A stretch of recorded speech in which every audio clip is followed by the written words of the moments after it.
Di video kali ini saya akan memberikan sebuah informasi seputar resiko beli loyang martabak manis secara online.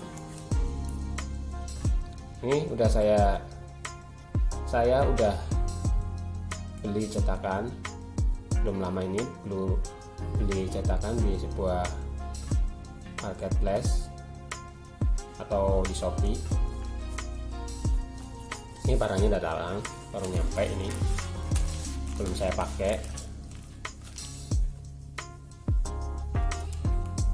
Kalau teman-teman mau beli cetakan atau loyang martabak manis secara online, perlu memahami resiko-resikonya, jadi nantinya tidak kecewa.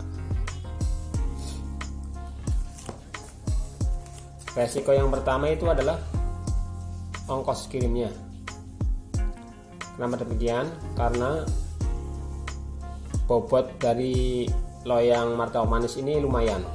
Sebagai contoh, ini aja yang ukuran yang kecil ini 16-18, ini beratnya 2,7 kilo.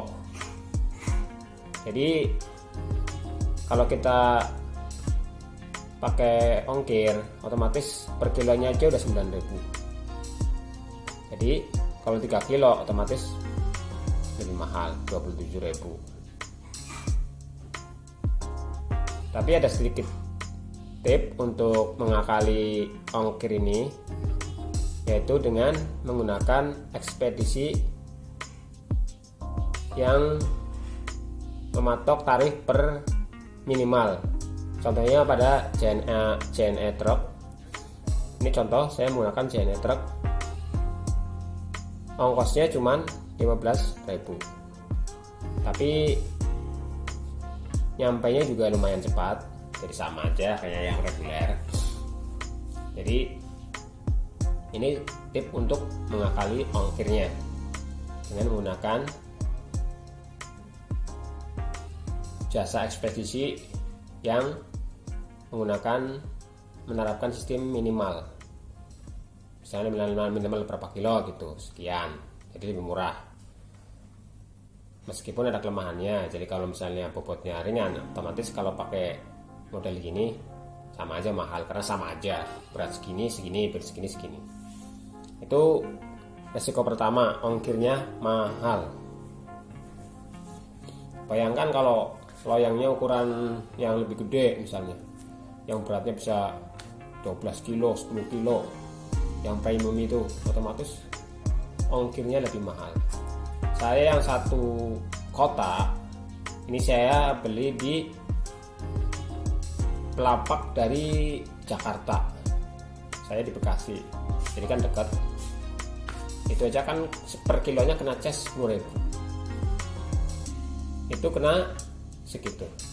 Apalagi yang jauh-jauh, misalnya dari Jakarta ke Kalimantan atau dari Jakarta ke Sumatera, otomatis jauh lebih mahal ongkosnya.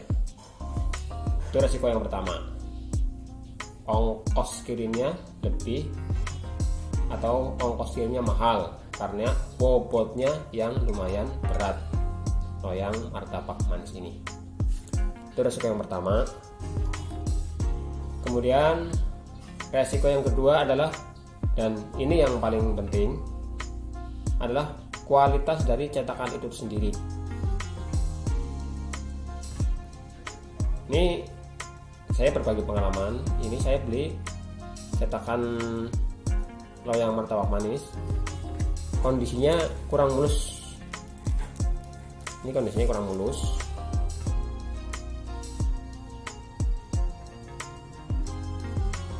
Jadi ini ada bercak.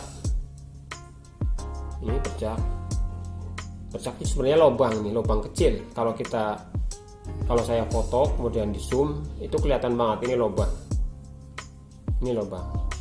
Ini sebenarnya sudah berusaha ditutupi sama penjualnya dengan diamplas, tapi masih kelihatan banget. Kemudian ada lagi ini bolong juga, bolong kecil. Memang kita kelihatan, tapi menurut saya ini udah cacat. Menurut saya udah cacat. Jadi resikonya itu kalau kita beli secara online. Jadi kita tidak bisa mengetahui kualitasnya secara langsung.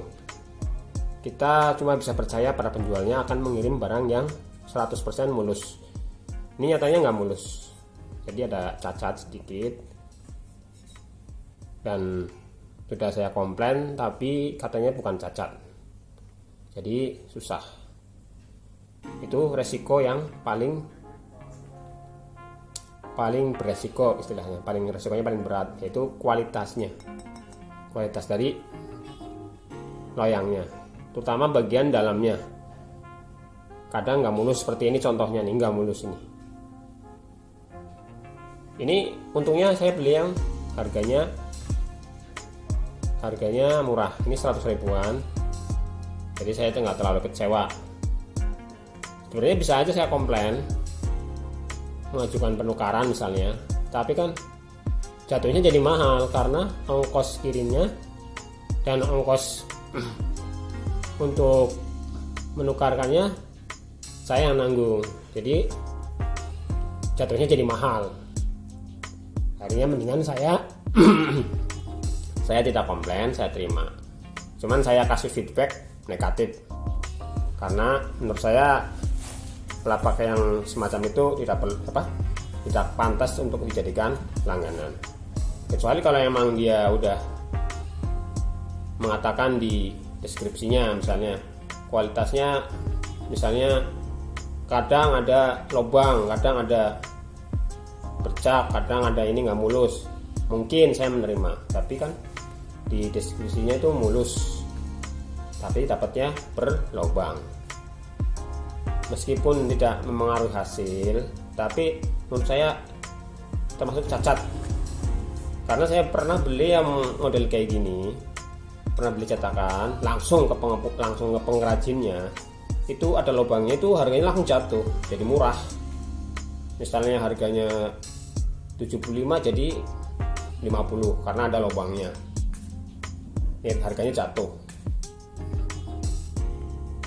Itu resiko kedua jika kita beli loyang martabak manis secara online. Kita tidak tahu kualitasnya apakah 100% mulus atau ada cacatnya seperti ini.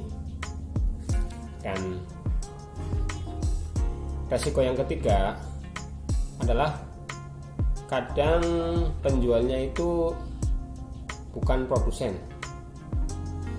Jadi dia tangan kedua, dia ngambil dari pengrajin. Misalnya saya datang ke pengrajin cetakan, kemudian saya beli, saya pulakan, kemudian saya jual lagi. Nah, resikonya gini, kalau dia penjualnya bukan pengrajinnya, kalau ada kayak gini dia tidak mau membetulkan atau di servis istilahnya. Padahal ini kan bisa, kalau misalnya yang jualnya itu pengrajin, otomatis bisa dibenerin, dihaluskan lagi, jangan sampai ada cacat. Tapi karena dia bukan pengrajin, otomatis menerima apa adanya yang dikirim dari pengrajin. Itu resikonya kalau kita beli secara online. Untuk itu saran saya, kalau teman-teman mau beli loyang martabak manis secara online, pastikan yang jualnya itu pengrajinnya. Kenapa demikian? Karena kita bisa tahu kondisi barangnya seperti apa dan meminimalisir barang yang cacat. Karena otomatis kalau dianya pengrajinnya, otomatis kalau dapat cacat, dia pasti nggak mau dong mengirim barang yang ada cacat, pasti komplain. Jadi dia dibenarkan dulu, diservis dulu sampai benar, baru dikirim. Itu resiko dari membeli loyang martabak manis secara online. Kalau saran saya, kalau bisa membeli langsung ke pengepulnya atau membeli ke tempatnya, datang ke tempatnya, ke tokonya, itu lebih baik. Tapi kalau misalnya terpaksa harus beli secara online, itu teman-teman harus tahu resikonya. Apalagi kalau ongkirnya udah mahal, perlu 2 kali mikir kalau mau beli secara online. Karena kalau ada apa-apa, teman-teman juga yang rugi. Misalnya harus nuker, ongkirnya teman-teman yang nanggung. Beginilah teman-teman tip atau informasi seputar resiko membeli loyang martabak manis secara online. Semoga informasi ini bermanfaat. Jangan lupa subscribe, like, dan komen.